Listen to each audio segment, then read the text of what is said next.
Good evening everybody, I am back again with another informative video today and I am Romana. So today we are going to talk about the 4 English speaking skills and they are LSRW.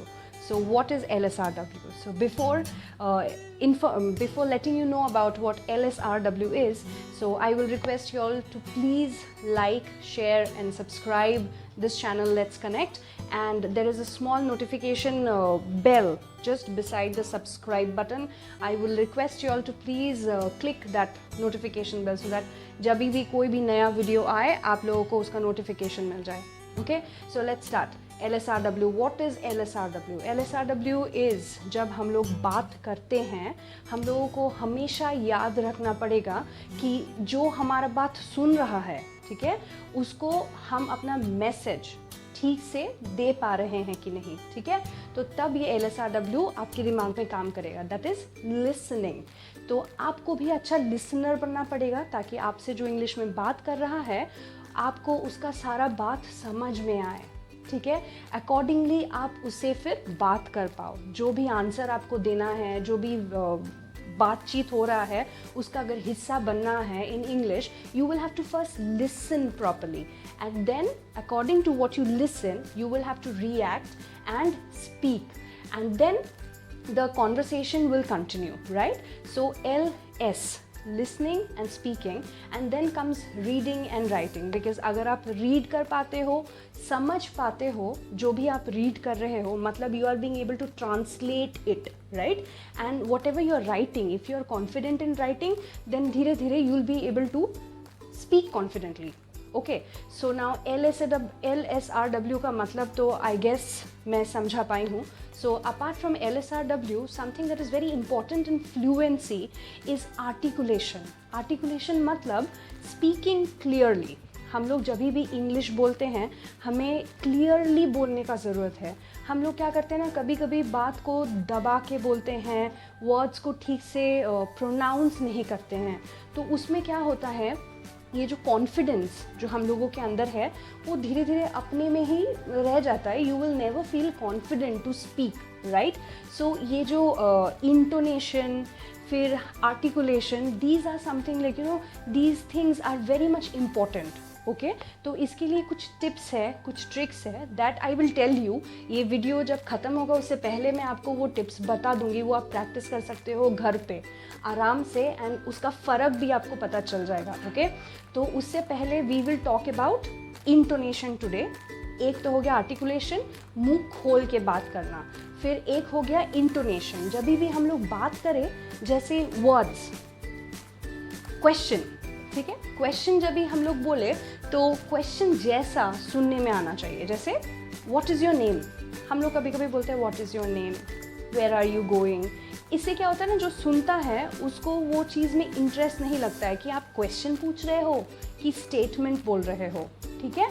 So whenever you are speaking please do follow this intonation and articulation. Okay, intonation मतलब जैसा tone होना चाहिए जो statement या sentence या command या question के लिए, वैसा टोन पे बात करें. जैसे अगर क्वेश्चन है तो हम उसको क्वेश्चन जैसा पूछे, जैसे व्हाट्स योर नेम या what is your name, where are you going, why are you going, why are you late. और अगर स्टेटमेंट है तो I am a girl, I want to drink water, please can I get a glass of water, right. So this is like request statement, request sentence, फिर statement, फिर like you know interrogative sentences. So intonation का ध्यान रखें. Second है हमारा ये जो मैंने अभी कुछ देर पहले जो मैंने बोला, ये when we pronounce the words, right, we should pronounce it very clearly. जैसे W words जो है हमेशा याद रखें, लिप्स को राउंड करके हम लोग बोलते हैं. जैसे what, where, why, when. देखो जब भी W वाला वर्ड्स हम लोग उच्चारण कर रहे हैं, the lips are going round. Articulate ठीक से करना पड़ता है. तो आर्टिकुलेशन में ये चीज़ बहुत इंपॉर्टेंट है. W वाला जो वर्ड्स है इसको हमें लिप्स को राउंड करके बोलने की ज़रूरत है. जैसे why, wonderful, where, which. And V words जो है, हमारा जो सामने वाला जो 2 दांत है ये जो है, it should touch the back of your lips, the back of your lips. Okay, like V, say van, violin, violence, violet. Okay, so V वाला words we will have to like say it in such a way कि जो सामने वाला जो दांत है वो touch करेगा लिप्स के पीछे, एंड W वाला जो वर्ड्स है वो हमारा लिप्स राउंड होगा, तो तब जाके proper throw of the word समझ में आएगा. Okay, so this is articulation. Articulation is very simple, speaking clearly. तो जो भी हम लोग बोल रहे हैं वो चीज़ को क्लियरली बोले. फिर हमें याद रखना पड़ेगा इंटोनेशन, दैट इज टोन क्या है. अगर क्वेश्चन है तो क्वेश्चन जैसा क्वेश्चन करें, अगर स्टेटमेंट है तो स्टेटमेंट जैसा हम उसको बोले, और अगर वो एक्सक्लेमेशन है तो फिर एक्सप्रेस करें अपना जो भी एक्सप्रेशंस है, like wow what a beautiful day it is, right. And oh, I am extremely sorry about what I did. Oh, I'm really sorry. So these intonations has to be there, and ये intonation, articulation, ये सब चीज़ों पे अगर ध्यान दोगे तो confidence level धीरे धीरे अपने से ही बढ़ेगा. You will not have to think about the confidence that is not there in you. Okay, so this is one thing you will have to keep in mind. Or today, apart from this, I wanted to tell you all how to practice at home. Okay, because हमेशा नहीं होता ना कि मेरे आसपास में सब लोग हो जिससे मैं बात करूं. अगर घर पे कोई बच्चा है तो उससे बात करने का कोशिश करो. Try to talk to people in English. अगर फ्रेंड्स है तो फ्रेंड्स के साथ बात करो. और अगर वो भी पॉसिबल नहीं है, what you all can do is every day in the morning when you all get up, okay, stand in front of the mirror after brushing, after having a cup of T. Go and stand in front of the mirror and अपने आप को 5 minute time दो. Okay, कोई भी चीज़, जैसे आपका दिन में आप क्या करने वाले हो उसके बारे में बोलो इंग्लिश में, राइट. या फिर आपका जो गुजरा हुआ जो दिन है, दैट इज़ येस्टरडे, उसके वो दिन में आपने क्या क्या किया है वो चीज़ को एक बार बोलो अपने आप, और सुनो, देखो अपने आप को कि आप कैसे बोल रहे हो मिरर के सामने खड़े होके. ठीक है. और कभी कभी क्या है ना, सबके पास मोबाइल फ़ोन्स हैं, सबके पास मोबाइल में अभी मतलब स्मार्टफोन है जिसमें हम लोग रिकॉर्ड कर सकते हैं वॉइस.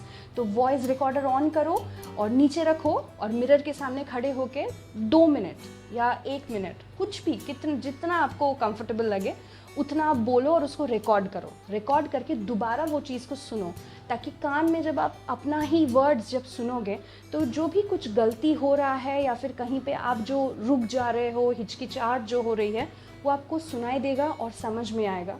और नेक्स्ट टाइम जब आप वो चीज़ को रिपीट करने जाओगे आपको याद आएगा कि चलो ये जगह में मैंने गलत बोला था, ये थोड़ा सा अच्छा होता तो बेहतर होता. Okay, so this can help you. So this is a trick that you can use. Mobile phone सबके पास है, utilize it. Okay, so now today apart from fluency I can teach you another thing, that is prepositions.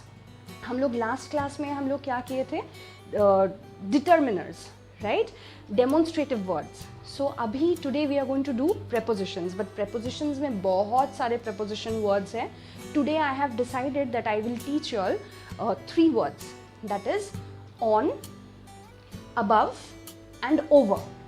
तीनों का मतलब almost same है, but इसको कब कहाँ पे कैसे यूज़ करते हैं वो अगर पता चल जाएगा then it will be easy for you all to use it. Okay, पहला तो है on. Now let's take this pen. Okay, this I am, let's take, this is a table. Okay, this is the table and this is the pen. I'm keeping this pen on top of the table, so there is a contact on, right, the table. pen table को touch करता है, तो इस जगह पे हम क्या use करेंगे? Any idea? We are going to use on. The pen is on the table. Okay, clear? Now we will use the word above. Above, on, under, sorry, above, on and over, ये तीनों almost same है, तो confuse नहीं होना है. So above मतलब, let's take this is a table और any object, इसके थोड़ा ऊपर में कोई एक सामान है. ओके, ये एग्जैक्ट ऊपर हो या फिर थोड़ा लेफ्ट हो या फिर थोड़ा राइट में हो, थोड़ा आगे हो, थोड़ा पीछे हो, कहीं पे भी हो, बट ऊपर में है. ओके, बट इसके साथ कोई कॉन्टैक्ट में नहीं है, तो इस जगह पे हम लोग यूज़ करेंगे above. Above, ABOVE, above. Now for example, दीवार पे एक विंडो है, उसके ऊपर कहीं पे राइट लेफ्ट कहीं पे एक वॉल क्लॉक है. तो उस जगह पे हम लोग क्या बोलेंगे, the clock is above the window. Okay, तो विंडो से कोई कॉन्टैक्ट नहीं है बट उसके ऊपर में है. So in that case will say the wall clock is above the window. Now the next word is over. Over is very simple. Let's take again another, like let's take this. Okay, maybe this is a box. Okay, this is a box. I'm keeping something over this. Okay, so ये exact ऊपर में है. above जैसा right left आगे पीछे नहीं, exact ऊपर में. या फिर मेरा सर के एकदम ऊपर में there is a fan. So in that case I will say what? The fan is over my head. So over is used in a place where where the object is just above. एक certain object के just above में है. So that time we'll use over. Okay, not above. We'll use over. या फिर कोई भी एक object के ऊपर से अगर जा रहे हैं, ठीक है, मोशन में है, जैसे कोई कैट अगर कोई बॉक्स के ऊपर से जंप किया तो उस टाइम पे we will use what? Over. The cat jumped over the box. Above the box nahi, over the box. Okay, the dog jumped over the fence. Okay, so on, above, over, almost same है but थोड़ा अंतर है ये तीनों words में. तो जब भी हम लोग इंग्लिश में ये तीनों prepositions का यूज़ करें, ये चीज़ को हमेशा ध्यान में रख के यूज़ करना है. ओके, सो आई होप ये वीडियो आपको पसंद आई होगी. और कमेंट सेक्शन जो है, कमेंट सेक्शन, उसमें प्लीज़ मेंशन कीजिएगा जो भी आपको समझ में आया, नहीं समझ में आया, कुछ भी, what ever you feel like, you can please mention in the comment section and do let us know, right, what you people expect me to teach. Okay, so I hope this was informative. So I'm going to come again the other day with another informative video. Till then, thank you.